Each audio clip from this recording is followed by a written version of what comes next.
speaking of love stories and how that works out for these type of things, there were some other people that got in on the discussion, one of which was Pennyworth star Paloma Faith, who said that The Little Mermaid is not what she wants being taught to the women of the next generation. Yeah. That's her clip. So this is what she said in a post. She says, just seen the new Little Mermaid with my kids, and while I think Halle gave a good performance and it's great casting, she had to do that because she doesn't want the mob coming at her for whatever reason.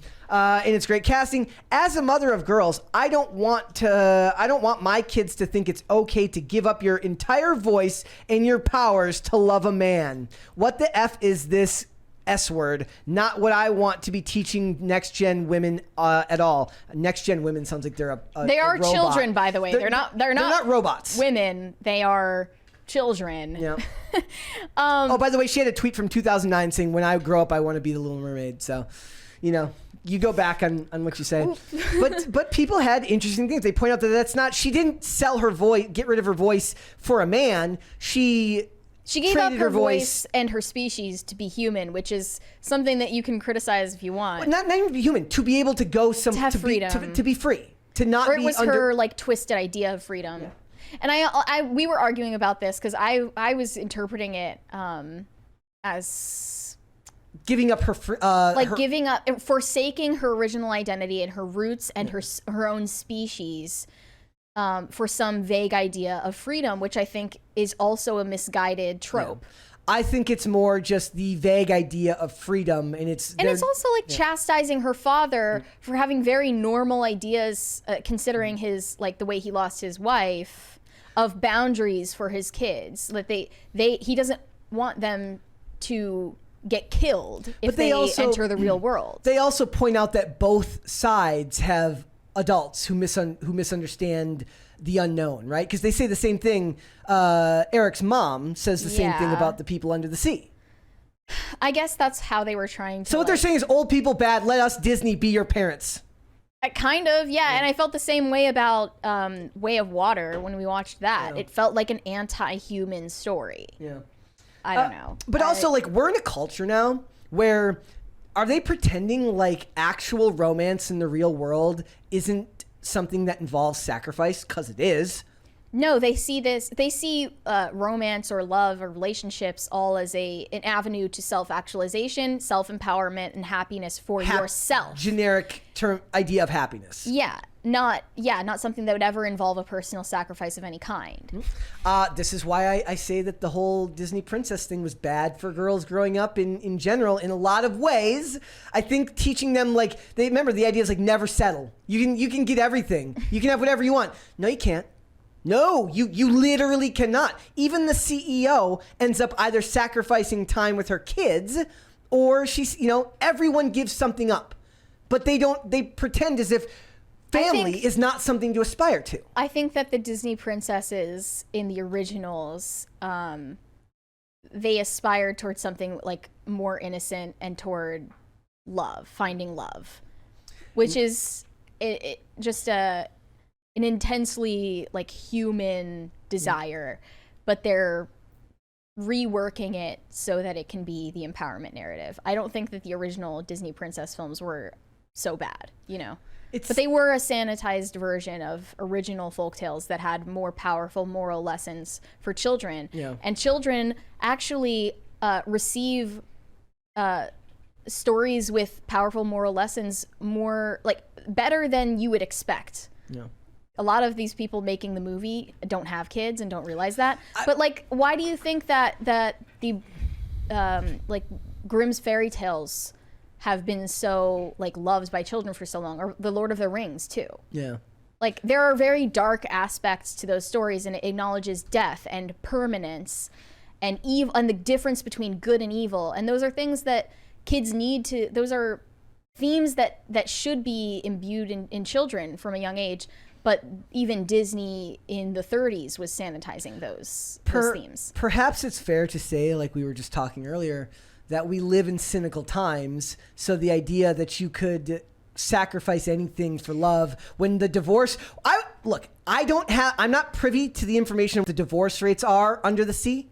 But if they're anything like the divorce rates here in America, maybe there's some cynicism there from, like I said, I don't know if Ariel, like in the sequel, if Ariel comes back home and she's all upset about what's going on in the above world, but in this case, I think it speaks to the writers. And like you said, a lot of them are without children, or they have unique versions of what it means to be in a committed relationship, and their thruples and their polyamory. I think that kids understand the fearfulness of the adult world more than any adults give them credit for, and it's specifically because they know that they're helpless and need guidance on a fundamental level. Yeah.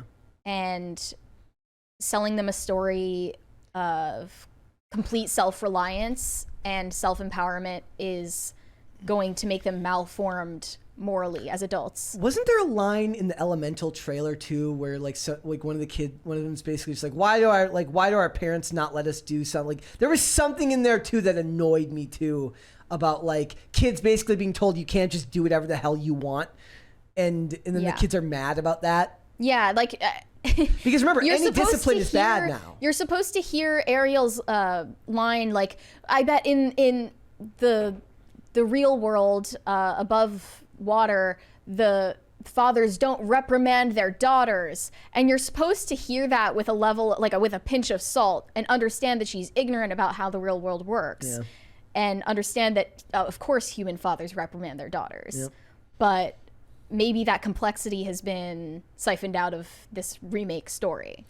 And we're not allowed to criticize or punish children anymore. Like I don't know if there's underwater CPS, but does King Triton have to worry about CPS coming and taking away his kids? I don't know.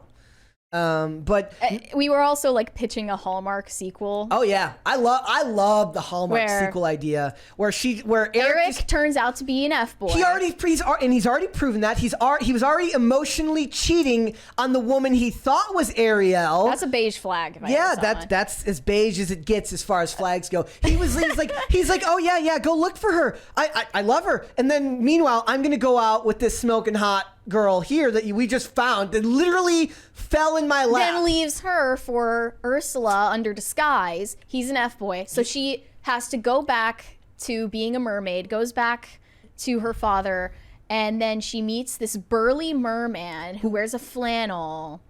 And he's starting up a humble coffee shop in a shipwreck. And that would work too, because did you see the way they read books under there? The pages turned underwater like they were just regular book pages. So you can't tell me that you can't have an espresso machine under the sea. Yeah. That's what it'd be called. Espresso under the sea. And they're trying to open up this coffee shop, but the municipalities aren't supporting it. There's some real estate developer in that region of the seafloor policies that isn't allowing it to go through. Well, climate change policies from Eric above ground have probably caused problems in the fishing charters. She tries to pull some strings with her father's regional power, but it's not working out. He's like, you were wrong about Prince Eric. I was right, and I'm right this time. This burly merman, you can't trust him. He's wearing a flannel. Are you kidding me? Yeah, like flannel under the sea. That doesn't make any sense. Okay, but back to the point.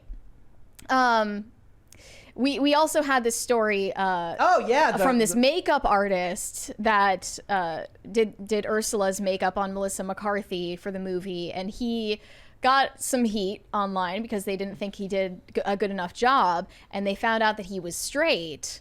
And that's a huge problem because Ursula is supposed to be based on a drag queen named Divine, and he knew her as a straight man. He did know Divine. His name's Peter Smith. As a straight man, he can't possibly do as good of a job as a queer makeup artist. Yes.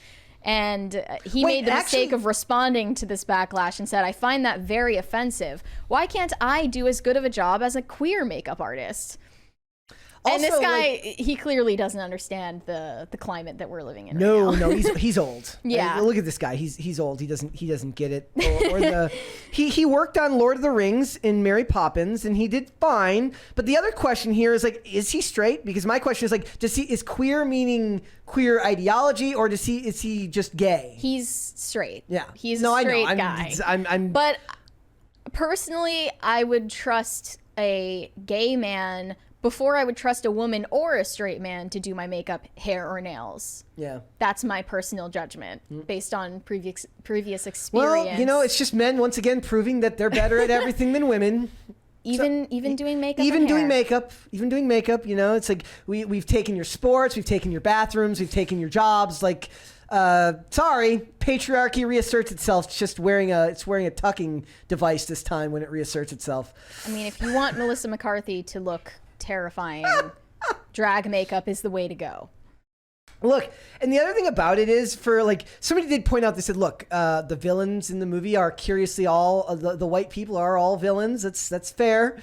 I guess Eric is straight, or is technically the good guy too, but he's the leftover good guy who's not really. He's all nice that to dogs. Yeah, I love how Ariel in this version, she falls in love with Eric because he was nice to a dog in the shipwreck.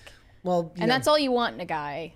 She would be like scrolling on Hinge, and if there's a picture with a dog, instant swipe right. It's like if you want to know how a man treats a woman, see how he treats his mother. But in the absence of having a mother, if you see how a man treats his dog. Yes. I guess he had a mom. She was not his biological mom. He had a strained. Also, like what was up with like, why didn't they make King Triton black and then make and then use whoever the female analogy and who is the female analogy of comparison of Javier Bardem for women? Who's Javier Bardem for women? Can somebody tell me? Let me know. I don't know. All right. Somebody said Rick C says talk about a good movie. Well, I'm debating on going to see Into the Spider-Verse on Thursday. We will if there is a good movie that comes out, and then we'll talk about it. Yeah. Thanks for watching. Listen to full episodes of Pop Culture Crisis on Spotify. Keep up with us on social media and make sure you subscribe and ring that bell so you never miss the show. Bye, guys.